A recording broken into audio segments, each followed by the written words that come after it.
In this video, we will visit a single day in Rome in the year 150, the most populous city in the world at the time. Around 1 million people live within and around its walls, making it the most crowded and dynamic urban center of the ancient world.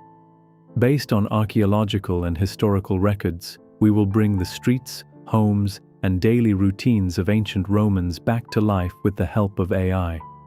Morning arrives to Rome in 150 quite gently. The first sunlight goes over the Tiber's broad waters, making them a light gold as it goes by the stone banks and the wood of the quays. The river is what Rome depends on to live. Well before the roads are really going, boats are already getting in, wine from the countryside, and olive oil in very big clay amphora. Rome's huge number of people simply couldn't live without these deliveries. The city doesn't grow much food. It exists by being in charge of what moves throughout the empire. Close to the river, the earliest people at work are already doing things. Bakers start their ovens warming up before the sun comes up, as bread is what people in Rome eat every day. Flour gets mixed, dough is worked, and round loaves are marked with the bakery's sign before they go into the hot stone ovens. It isn't long before the scent of new bread goes into the roads and drawing the earliest customers from their homes. Bit by bit, doors start to open all over the city. People come out with baskets, tools, or little bags of money. Slaves rush through small roads doing things for the families they work for, and shop owners get ready to pull up the wood covers of their shops. Rome doesn't wake up all at the same time, but in stages. First the river people, then the bakers, and then the many common people whose day-to-day lives make the big city continue. As the morning progresses, we start to see how Rome's people are split into different classes, in the places they call home. Not many Romans had elegant houses. The greater part of the people lived in high flats called insula, and these made up a lot of the city. These would often be 6 or 7 floors, made of brick, wood, and concrete. A single building could hold hundreds of people, one on top of the other, in tiny rooms they paid to use. The floors near the ground were the best and most costly because they were better made and easier to get to. Going up the thin stairs to the higher floors, the flats got smaller, cheaper, and much more risky.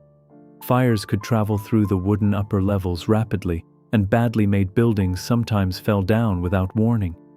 Even so, for the many workers and migrants to Rome, these packed flats were the only housing they could manage. However, elite and rich families lived in a completely different setting. Large individual homes with courtyards and gardens, and a few even had warm floors from the Roman hypocaust heating. By the middle of the day, the streets of Rome are completely awake. Narrow roads go between high buildings, and they're full of the noises of people talking, people walking, and regular work. A lot of the floors at street level open directly onto the road, and little stores and places where things are made do business from behind wooden shades which pull up to make easy counters. Inside those places, skilled workers start what they do every day. People who work with bronze beat metal into useful tools and things for the home. Leather workers leather-stitch sandals and belts. People who work with stone make shapes and blocks and pretty decorative items for building jobs all over the city. These workplaces are often family businesses, where kids pick up skills very young and enslaved people help with the work that needs more strength. Markets make the streets even busier. Sellers offer olives, vegetables, fish, bread, and spices from faraway areas of the empire. People are always trying to get a better price, and the air gets full of different smells and voices. However, the streets have to mostly be open for people on foot.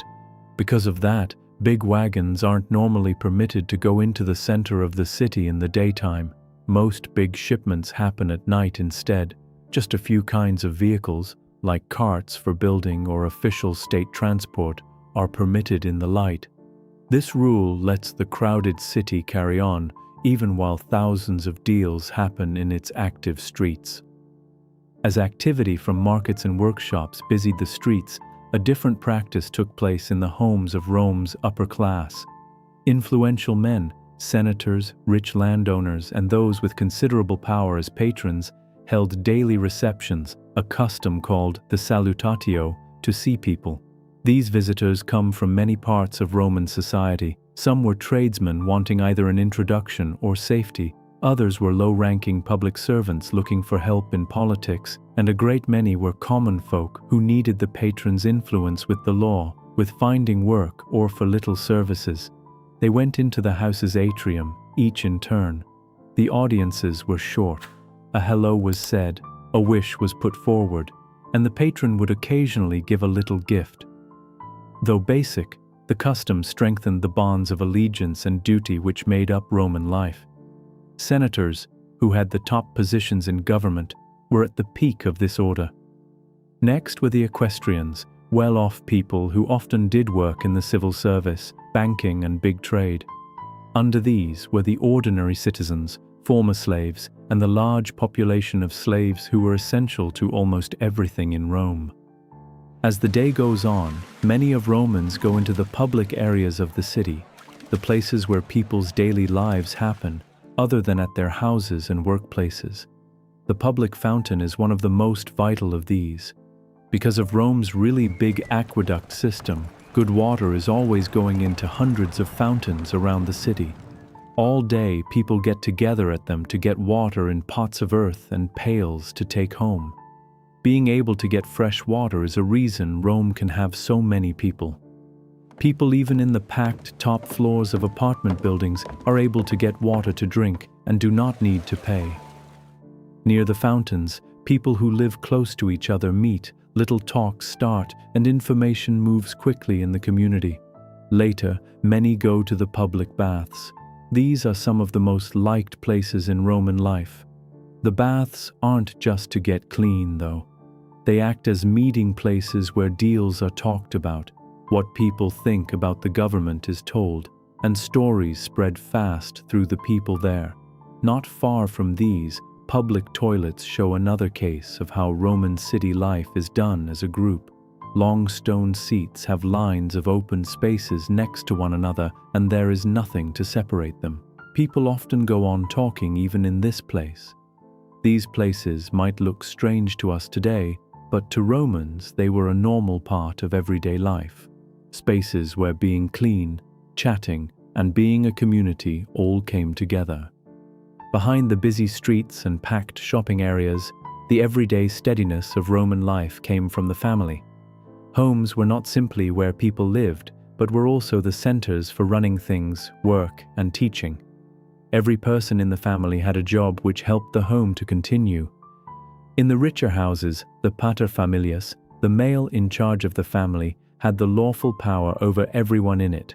He manages property, made the big decisions, and was the family's face in public life. Still, the day-to-day work in the house was generally done by the women. Roman women, and mainly those in comfortable families, would often be in charge of the money, keep an eye on slaves, and make certain the home went without a hitch. Children became responsible quickly in this sort of setting. Boys could be taught by people they paid, or go to small schools and get taught to read, write, and do simple public speaking. Girls were normally taught at home and picked up skills to do with looking after the home. Sons might go with their fathers to their job or government work, or others would give a hand in the family stores or workshops. For families with little money, kids helping with the work each day was often needed to stay alive. Slaves were also very important in the bigger homes. Some worked in kitchens, some kept track of what was stored, did jobs for people, or helped with trade. Because of their work, the homes of the wealthy could work well. Work in the markets and workshops gradually winds down, and attention turns towards social life and entertainment. Romans liked to be with their friends, telling each other what's new, passing on rumors, and talking over politics or their work. Amongst the most well-known kinds of entertainment are public shows. Huge numbers of people go to amphitheaters to see gladiators fight, contests in which skilled combatants fought to the death in front of very loud crowds. At times, the arena would have exotic animals from far-off areas of the empire, lions from Africa, bears from the north, and other animals that almost no Romans would ever come across in nature. However, not all of Roman social activity is about huge shows. A lot of Romans spend their evenings with their families or people who live nearby, having simple conversations after they have finished work for the day. Dinner is the last big thing people do during the day. For families who don't have much money, meals are modest: bread, olives, vegetables, and maybe a little cheese or a small amount of fish. Richer Romans eat their evening meals in a very different way. Their evening meals might be made up of several dishes: meat, fish, fruit, and sauces with tastes from all parts of the empire. As the night comes on the city, Rome doesn't become totally quiet. In reality, the dark brings with it another change in what's going on. Because heavy wagons are not allowed into the city in the daytime, a lot of goods are delivered at night. Wagons with goods on them move along the streets as most of the people who live there are asleep. And so, the life of the city goes on. Rome resting, but never truly still. If you've watched this far, it means you're interested in old cities and ancient life. The videos on the screen may also interest you. Please don't forget to subscribe to the channel.